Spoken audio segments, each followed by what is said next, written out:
In class, I talked a lot about the logical design for an info model around my sample project, which is giving cool car information to Michelle.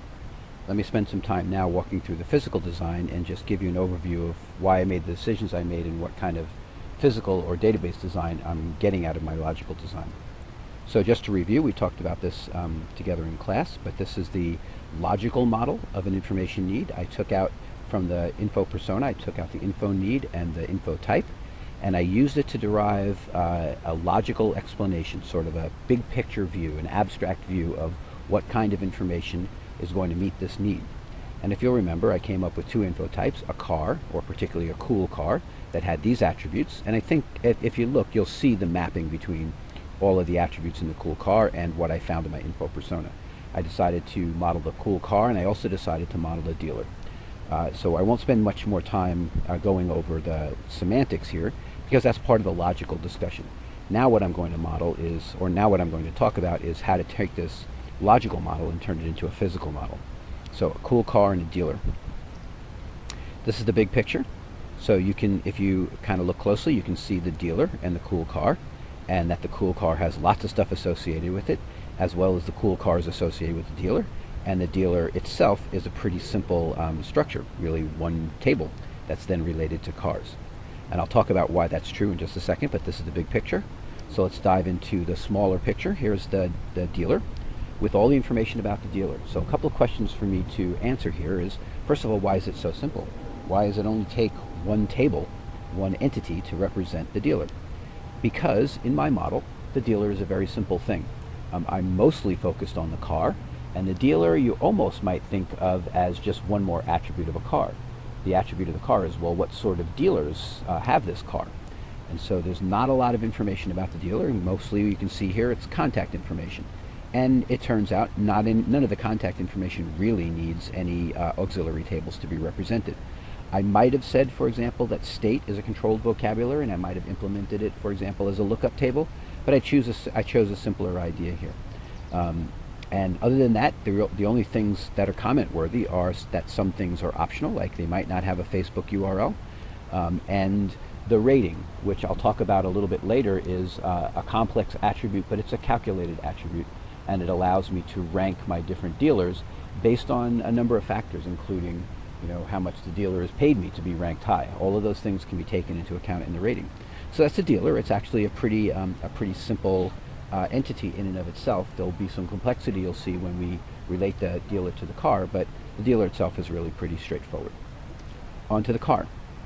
The car is not nearly as straightforward as the dealer, and that's because the car is sort of, you might say, fully articulated. It has lots of different structure to it, and the car is the center of our universe.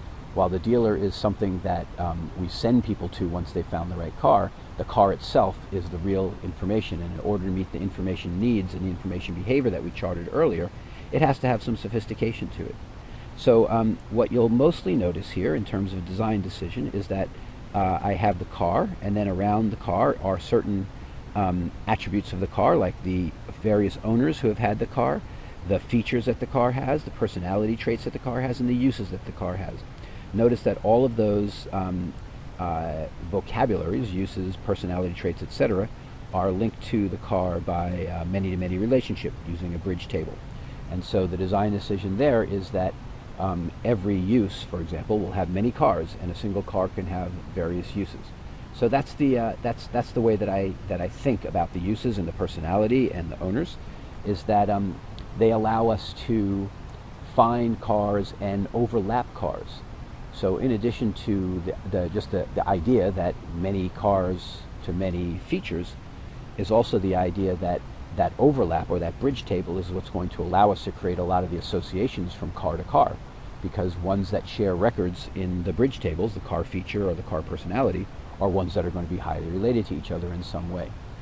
So that's the big thing to know about the way that I structured the car, is that there are many surrounding attributes that are not only features of the car, but also are going to figure prominently into how people get to the car. Then there's a couple that are not done in a many-to-many way, specifically the media and the story. And the idea there is that a particular piece of media, an image or a video or something like that, a particular piece of media is really only related to one car. So a car can have lots of pieces of media, but every piece of media is really only related to one car. And then the media has a media type, and the media type would be video or image, for example, maybe sound file, something like that, maybe animation. And by having different types on the media, I can figure out the different ways to render them. Obviously, rendering an image is different than rendering a video, so putting a type on the media allows me to decide how I'm going to render it. As I look at the picture here, I see that the image is a little blurry, and so I'll also include some higher resolution screenshots onto the site so that you can see this model a little bit more closely.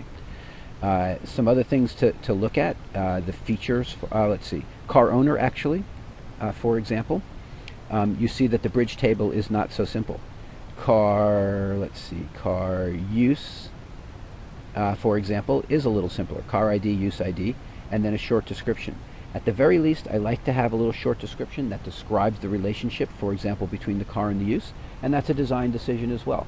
I think that I need to be chatty on this website, and I need to give, I need to over communicate with a Michelle type person, not under communicate.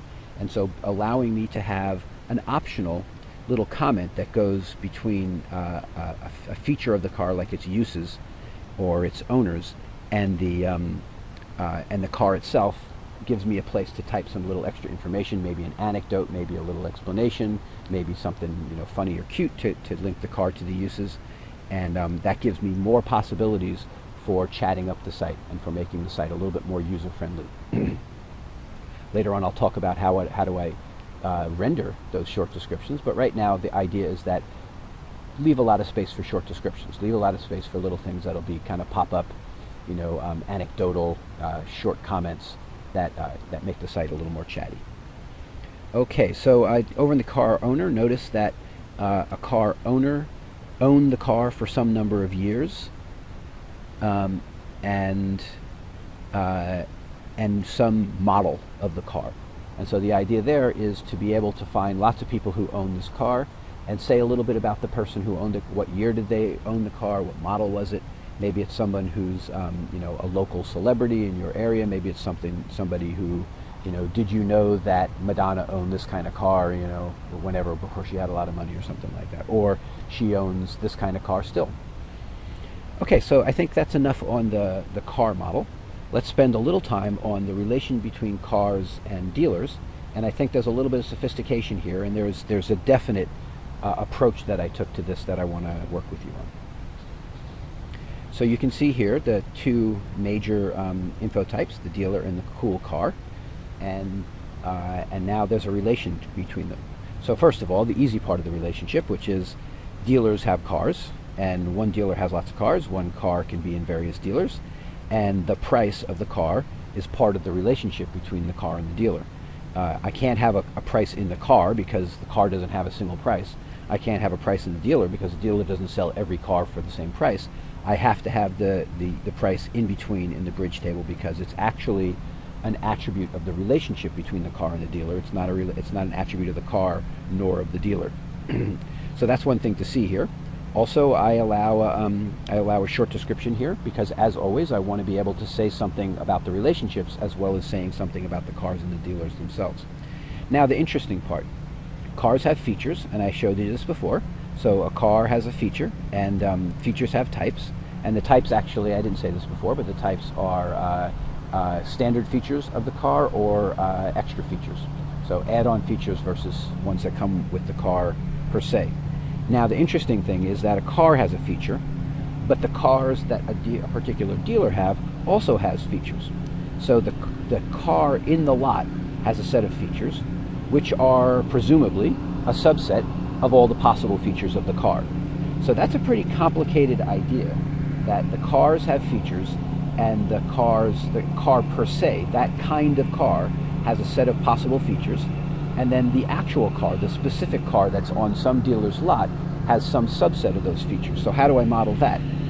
What I chose to do here, and I certainly could have made other choices, but I think this is the one that, in my data model, most correctly states that idea, that the car on the lot has some subset of the features that the car in general has. So the features that the car in general have are what I showed you before. A cool car has features, features have types, and I have a bridge table car feature that links the one car to many features and a single feature to many cars. But the car dealer, and this is the interesting part, the actual car, the one that's on the lot, is best represented by this car dealer table. So is it a relationship or is it an entity of its own? At this point, I start to call it an entity of its own. And in fact, I've marked the fact that it's an entity of its own by giving its own ID. So notice the car dealer, I could have made the ID the car ID plus the dealer ID, and that would have been one way of representing the key structure, the uniqueness of that record. And if it was just a plain old bridge table, that's what I would have done. But it got to be more than a bridge table when it started to have its own relationships to other entities, and so I decided to give it its own ID, in part to mark it as a separate entity, that I think of it as a separate entity, and also just in part to make it a little bit more convenient to link the car dealer, that relationship, to other things. And particularly the other thing that I want to relate it to is features. So you can think of the little car module here in the database as being the car and all its possible features, and then the car dealer sub-selects. It selects some part of all the possible features and links them to the actual car.